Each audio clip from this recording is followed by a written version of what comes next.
আসসালামু আলাইকুম। আমি আজকে পোয়া মাছের ঝাল ফ্রাই করে দেখাবো।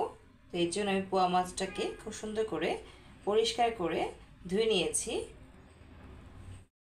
এখন আমি 1 চামচ হলুদের গুঁড়া, 1 চামচ মরিচের গুঁড়া এবং 1 চামচ লবণ দিয়ে মাখিয়ে নিয়েছি এই মাছগুলোকে। কড়াইতে তেল দিয়ে দিয়েছি।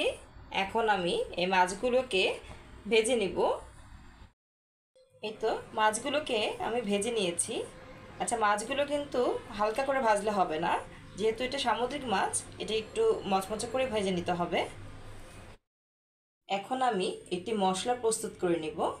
এর জন্য এখানে আমি 3টি পেঁয়াজ কুচি করে নিয়েছি। এখানে আমি 1 চামচ আদা রসুন বাটা নিয়েছি। এখানে আমি 1 চামচ ধনিয়ার গুঁড়া নিয়েছি। এখানে 1 চামচ মরিচের গুঁড়া, 1 চামচ হলুদের গুঁড়া এবং 1 চামচ লবণ নিয়েছি। এগুলো আমি এখন একটু পানি দিয়ে মাখিয়ে নিব।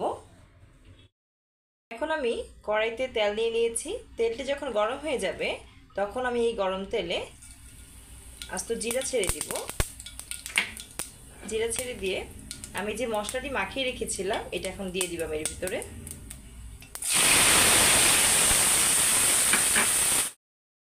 এখন আমি এই মশলাটিকে ভালো করে কষিয়ে নিব।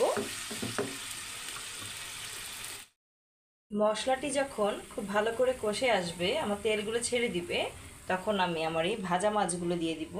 আমি ভাজা মাছের সাথে 7 থেকে 8টি কাঁচামরিচ কেটে দিয়ে দিয়েছি। এখন আমি দিয়ে দিব মশলার ভিতরে। এই তো মাছগুলোকে আমি দিয়ে দিয়েছি। এখন আমি এই সমস্ত মশলা মাছের গায়ে ঢুকে যাওয়ার জন্য আমি কিছু পানি দিয়ে দিব।